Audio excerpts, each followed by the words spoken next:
Prepare-se. A partir de agora, o show vai começar. 5, 4, 3,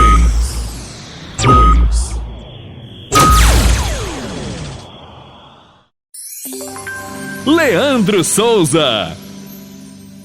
Deixa comigo, sou eu mesmo, Leandro Souza.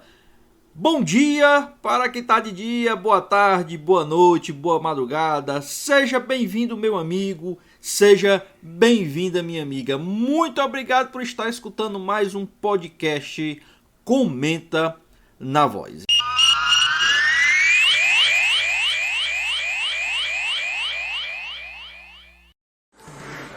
Muito bem, beleza. Então, meu nome é Ronald Pinheiro, eu sou da VozDoRepórter.com, www.vozdoRepórter.com, e nós vamos fazer o seguinte, nós vamos mais um podcast aqui na Voz do Repórter, tá beleza? O podcast hoje tem a colaboração do Olavo Salles, a exemplo do que aconteceu também no podcast que foi feito com o craque, eu não gosto de falar craque do passado, né? Sempre está presente na mente, na memória do futebol, construiu o futebol do Geraldino Saravá. Hoje nós vamos falar sobre futebol novamente, só que com outro cracaço chamado Nicásio. E antes de colocar o colaborador Olavo Salles, o eclético imparcial, o Rochinol de Umirim, para conversar com o Nicásio, nós vamos mandar um abraço também para o Nilôncio Facundo, Nilo Facundo. E nós vamos que vamos aqui para esse bate-papo muito legal que você vai conferir agora com o Nicásio, ex-jogador do Alvinegro, do Ceará Sporting Clube e também do Botafogo de João Pessoa. Ele vai contar a história toda, não vai ser eu que vou falar. Fala, Rochinol de Mirim, diz aí, a bola é sua. Web Rádio Voz do Repórter, de Tianguá, tem o comando, Ronald Pinheiro e Rita de Castro Landeberg. E comandante maior também da equipe esportiva da Santana FM 102.5 de Tianguá. Meu amigo Ronald Pinheiro, é um prazer estar mandando esses áudios para você usar aí na sua programação esportiva. E agora vamos conversar com ele, de Cássio. Foi, assim como Geraldinho Saravá foi ídolo do Fortaleza, de Cássio foi ídolo do Botafogo da Paraíba e também do Ceará Esporte Clube e também do Icasa. Bom dia, meu amigo de Cássio. Bom dia, é um prazer falar com você, falar com o torcedor de uma maneira geral. E é uma coisa que eu gosto muito, é de falar de futebol, tanto da atualidade como do passado, porque isso me dá prazer. E eu tenho uma memória muito boa, isso eu reconheço, a memória muito boa, eu lembro de todos os detalhes, na maioria, acho que 90% dos detalhes da minha carreira, dos meus amigos, eu lembro de tudo. Quem é Nicásio? Nome completo, onde nasceu e onde começou jogando bola? Olha, meu nome é Cícero Nicásio Facundo. Eu nasci no dia 11 de outubro de 1952. Tanto que agora, próximo 11 de outubro, eu estou completando 69 anos. Nasci no Cedro e vim embora para Juazeiro. E aqui eu iniciei a minha carreira. Aliás, no Cedro eu já jogava um timezinho de pelada. E quando cheguei aqui em Juazeiro em 1965, fui ainda adolescente, tenho um irmão que jogava futebol no 13, Tarcísio, e através de Tarcísio eu segui o seu exemplo, né? Comecei também no 13, um time ainda amador, e isso foi em 71, em 72 fui para o Icasa, já ganhando algum dinheiro, era amador Icasa nessa época, mas o Icasa já pagava todos os seus jogadores. E em 73 veio a profissionalização, né, que o Icasa foi disputar juntamente com o Guarani, o campeonato cearense 73. Me lembro muito bem da estreia do Icasa lá em Fortaleza. Nós perdemos por 1-0, eu acho que contra o Ceará. Gol acho que foi do Vitor, um centroavante canhoto. E desse time do Ceará eu me lembro, tinha Erandi, Samuel da Costa, Hélio Show, Paulo Tavares, Nagel, eu acredito que Dimas, não sei se Dimas estava dentro, acho que não, o lateral esquerdo era Paulo Tavares, Edmar. Paulo Tavares era lateral direito. Lateral direito, pois o time era esse, era Paulo Tavares, Nagel, Mauro Calixto e Carlindo. Carlindo. O meio de campo era Edmar, Samuel e Arthur, eu acho.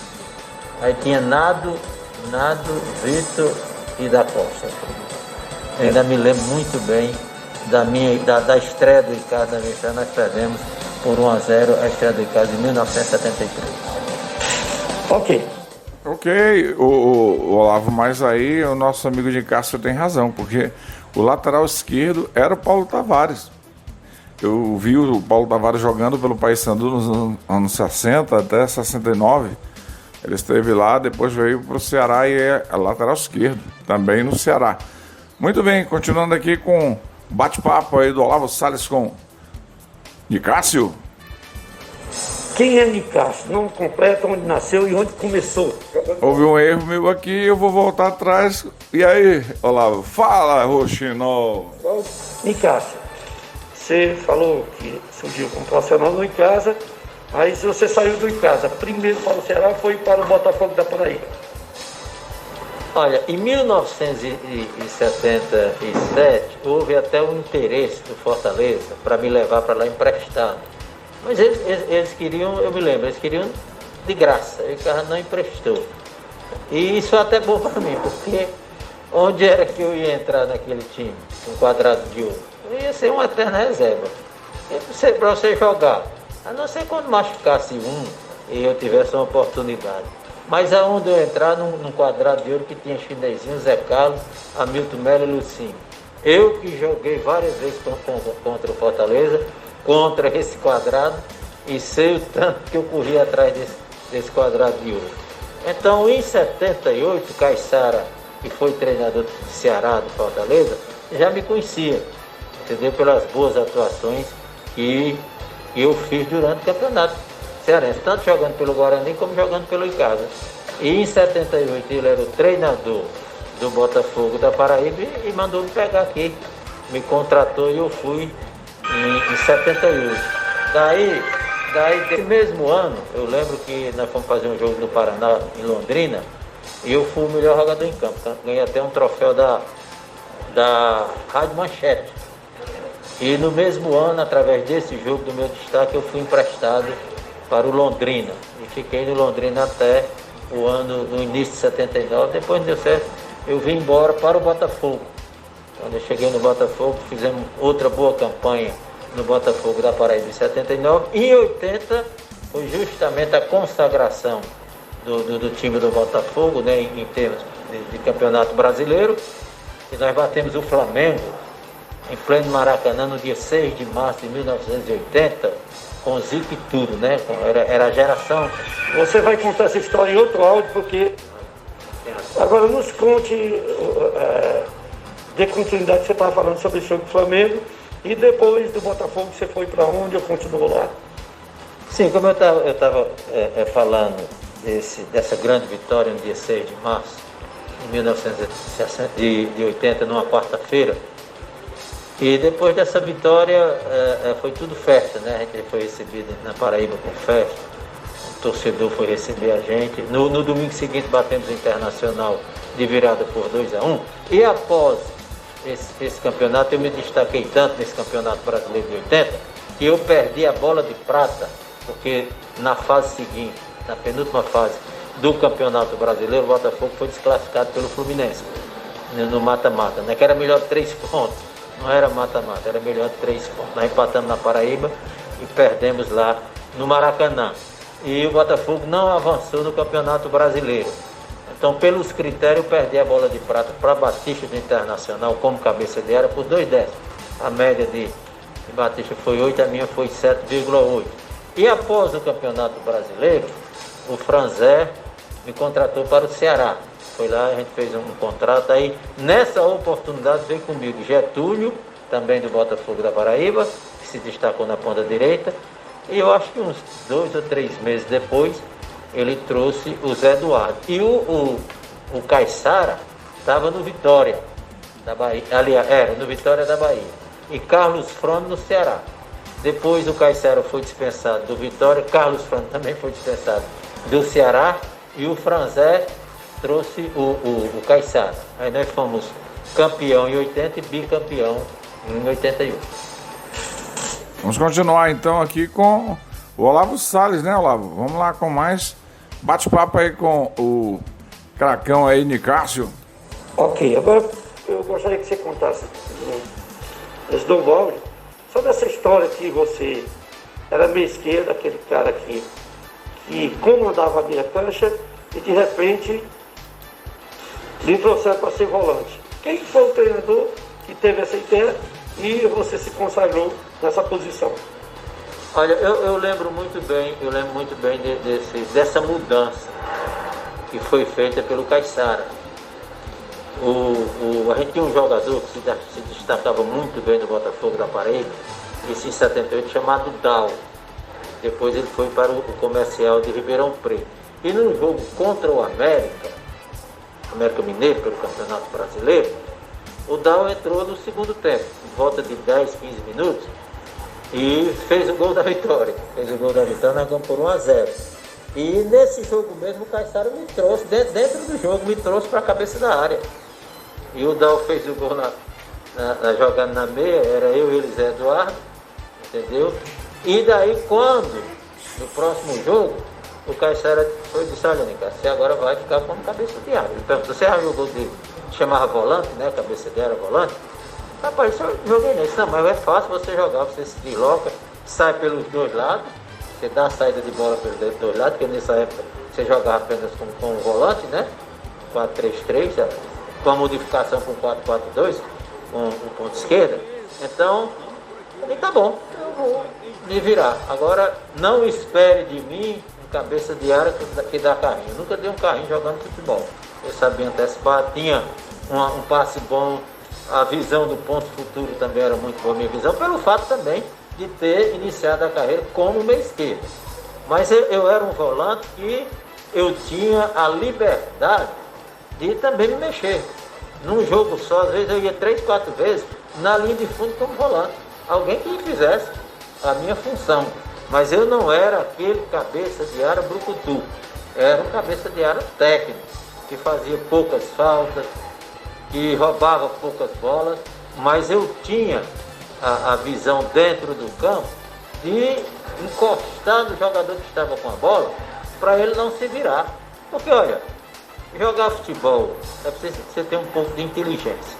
Não é obrigado você tomar a bola do adversário. É obrigado você impedir que esse adversário faça uma progressão, um lançamento. E eu tinha esse dom da antecipação e de diminuir o espaço sem tomar a bola, sem deixar que o jogador técnico se vire para o crime. Eu dizia muito isso, se vire para o crime. O que é virar para o crime? É ter a visão de um lançamento dentro com a bola livre. Claro que você não pode jogar futebol com perfeição, mas essa era a minha característica. Pergunta que eu não fiz o Geraldinho, porque ele estava apressado, precisava sair, eu vou fazer você. Na época que você jogava bola, qual a sua altura, qual o número da sua chuteira e qual o pé que você batia mais? Com o direito, com o esquerdo, ou você era ambidestro? Olha, a minha altura, porque quando a gente para de jogar futebol, a gente diminui a massa muscular. Mas a minha altura, quem me via da arquibancada dentro do campo, achava que eu tinha 1,80m, 1,80m e pouco. Porque naquela época a gente usava aquele cabelo Black Power, né? Aquele cabelo que tinha o quê? 5 centímetros, aquele cabelão. E mais 4 centímetros da trava da chuteira. Então eu tinha 1,70m e aumentava mais quase 10 centímetros de cabelo de chuteira, entendeu? E meu pé era 41, E eu não tinha problema de bater na bola com o pé esquerdo, tanto fazia o pé esquerdo como o pé direito, porque para isso eu treinava muito, principalmente o pé esquerdo. Então eu até bati às vezes até melhor do pé esquerdo que com o próprio pé direito. Então eu já tinha essa coisa do aperfeiçoamento, de buscar o aperfeiçoamento através da perna esquerda. A perna direita não é a perna de apoio, entendeu? Minha perna de apoio, todo jogador, eu acredito, toda perna é a perna esquerda, a perna de apoio. Então eu tinha essa facilidade de fazer tabela, de bater na bola com o pé esquerdo, porque eu treinava, eu buscava a perfeição mais na perna esquerda do que Onde Nicásio foi mais ídolo? No Botafogo da Paraíba ou foi no Ceará? E qual foi aquele meia que você jogou e fazia uma meia cancha com perfeição? Olha, eu joguei em vários clubes. No Icasa, eu devo muito ao Icasa. Tenho uma dívida de gratidão ao Icasa e Guarani, que foi onde eu me destaquei para o futebol, para sair para Paraíba, Botafogo da Paraíba. Mas eu me sinto muito amado e muito querido na Paraíba, João Pessoa. Pelo fato das grandes campanhas que nós fizemos, pelo grande futebol que eu joguei lá. Tanto que de 2 em 2 anos, de 3 em 3 anos, eu vou a João Pessoa receber a homenagem da diretoria do Botafogo. Há 3 anos atrás, nós fomos lançar um material novo. Eu, Zé Eduardo, Magno, aquela geração de 1980. Eu nunca recebi uma homenagem do time do Ceará pelo bicampeonato, nunca recebi homenagem de casa, nunca recebi homenagem desses times. Mas do Botafogo da Paraíba eu tenho uma gratidão também muito grande, porque sou reconhecido como ídolo. E o jogador que você falou aí, qual foi o meia, não sou eu quem digo, talvez seja até unanimidade, e foi José Eduardo de Castro, Zé Eduardo, um dos grandes jogadores do futebol brasileiro. Quando você parou de jogar futebol, se você teve a ideia de ser treinador ou cronista esportivo? Olha, eu tentei ser treinador de futebol, no próprio Casa, no próprio Guarani. Mas eu logo me decepcionei porque tinha muita ingerência por parte de dirigentes. E quando tem esse tipo de ingerência, hoje não, já está mais moderna a coisa. Hoje você tem uma comissão, é até numerosa.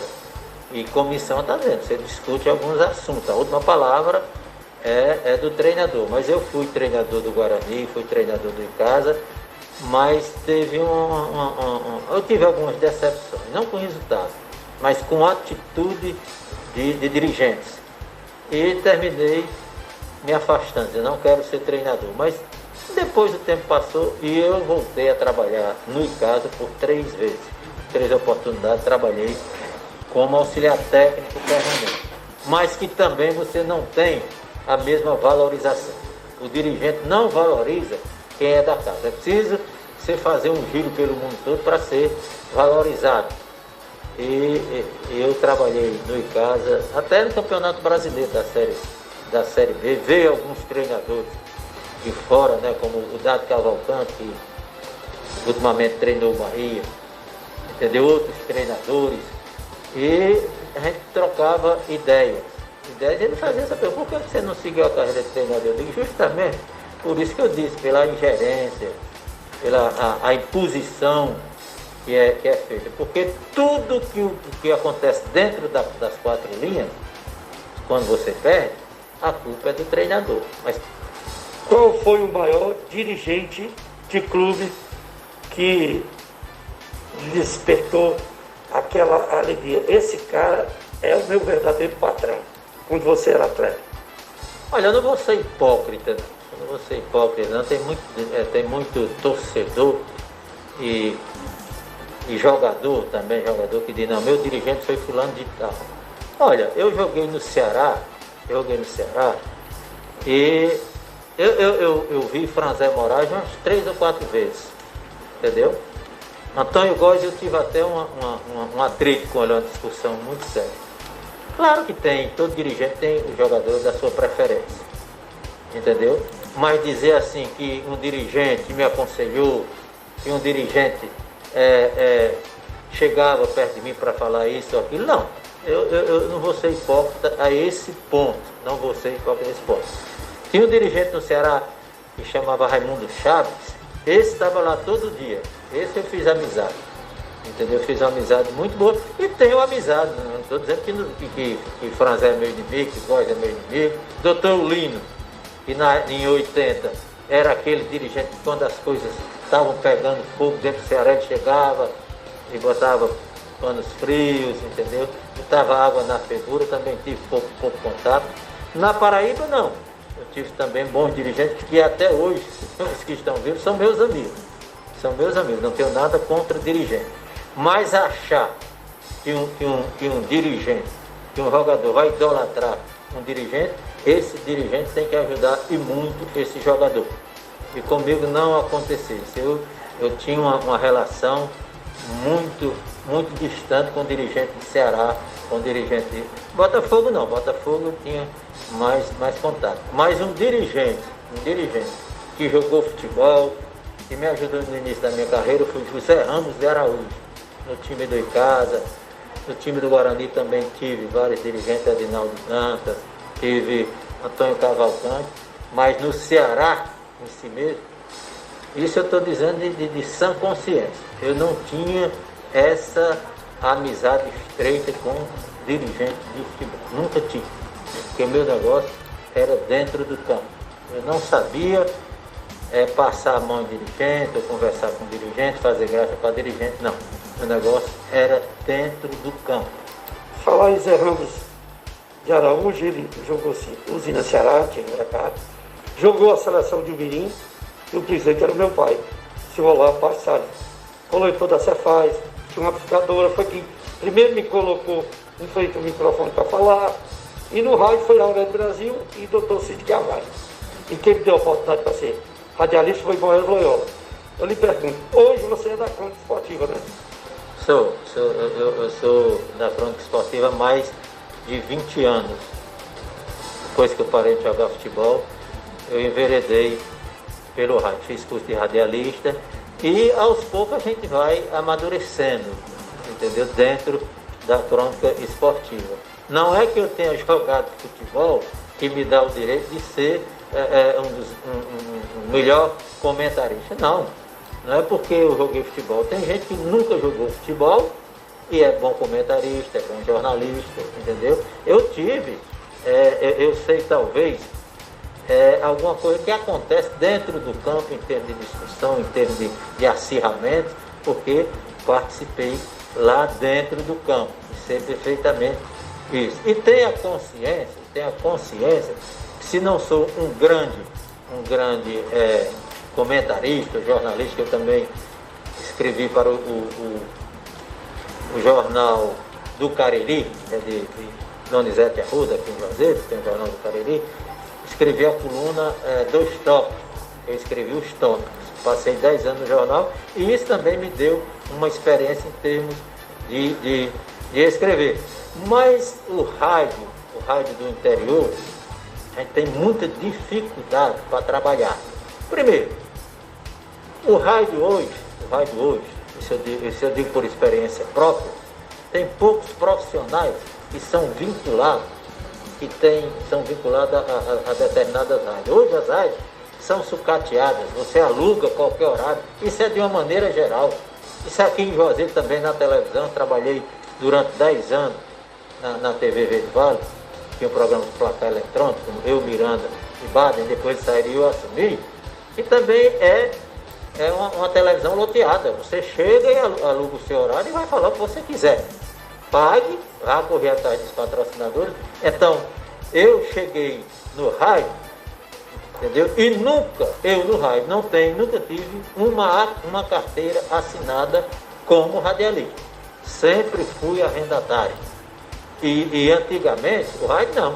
O rádio tinha 4, 5 funcionários, locutores, que faziam parte da grade da programação, pago pela rádio. Hoje o radialista, principalmente no esporte, e de uma maneira geral, corre atrás de patrocinador para pagar o seu horário arrendado. E às vezes a rádio exige 50%, entendeu?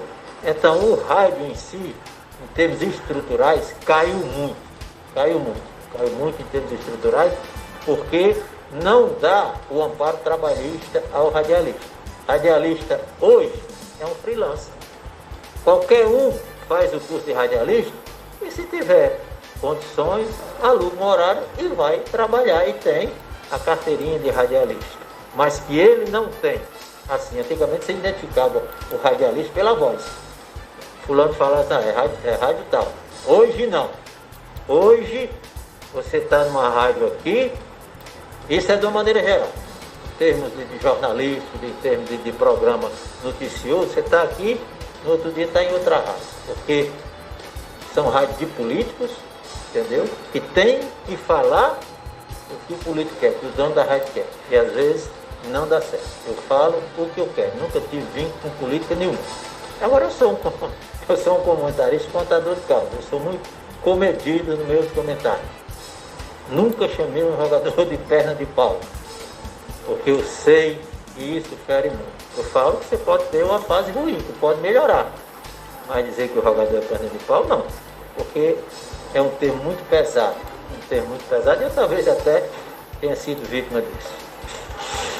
Ok, finalizando, eu gostaria das suas considerações finais e mandar aquele recado para os seus companheiros de rádio, para melhorar a condição de cada um, quem sabe até o próprio sindicato radialista, fazer alguma coisa, e aquele recadinho para aquela meninada que está começando a jogar bola agora.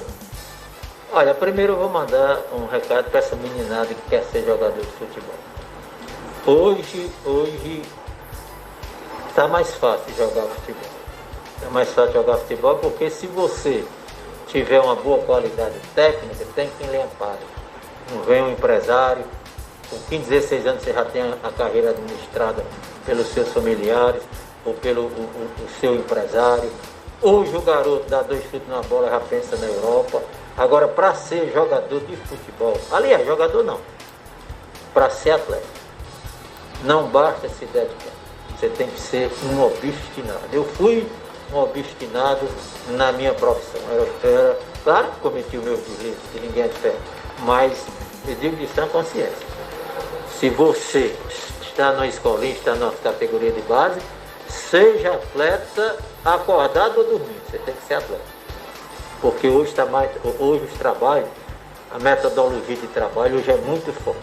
E não dá para conciliar a vida de atleta com a vida noturna, seja profissional o tempo todo. Para os meus amigos de rádio, a rádio é um dom para você falar, para você se expressar, para você ter a concordância verbal. Você precisa também, não é obrigado você ter 10, 20 anos de rádio e achar que é o melhor, não. Você tem que ler, você tem que prestar atenção os comentaristas, as entrevistas, ler muito, porque as citações sempre vêm na sua cabeça quando você começa a falar. Isso te dá um alicerce, porque eu sempre gostei de ler muito. Ele digo mais uma coisa, viu? Todo comentarista fala muito, porque parece que na hora que ele começa a falar, os neurônios começam a mexer dentro da cabeça dele, ele não quer mais parar. É tanto que quando vou participar dos programas, pelo amor de Deus, me corta, porque se eu começar a falar, eu não paro mais. Eu chamei isso de microfone, tem alguns que chamam isso de microfone. Então, para o torcedor do Ceará, o meu abraço, para dirigente, para todo mundo. E vou fazer aqui um apelo. Essa pandemia não acabou ainda, meu amigo. Vamos nos cuidar, vamos respeitar o próximo, vamos usar nossa máscara, estou dando entrevista de máscara, vamos usar o álcool gel, vamos ter a consciência que ninguém sabe mais do que a ciência. Ok, muito obrigado. Nicasso.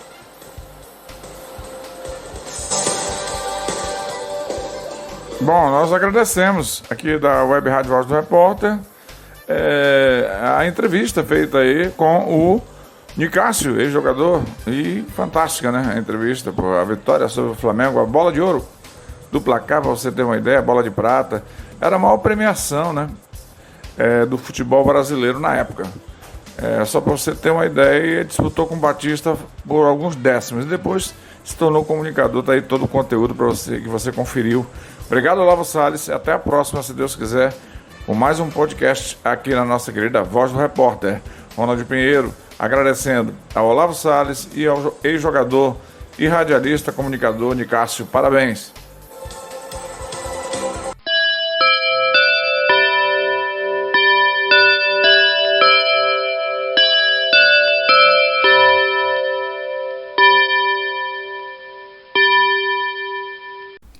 Muito obrigado por ter ficado conosco até o final do nosso episódio do podcast Comenta na Voz. Divulguem para os seus amigos em suas mídias sociais, para a sua família, enfim, faça crescer aí a audiência do podcast Comenta na Voz. Ele que está além do site da Voz do Repórter, www.vozdoreporter.com, também está lá no meu canal no YouTube, canal do Leandro Souza, como também nas plataformas de podcast aí que você já conhece, no Spotify e também no Google Podcast. Dá uma procurada lá no podcast Comenta na Voz. Muito obrigado a todos, compartilhem e até o próximo episódio, se Deus quiser.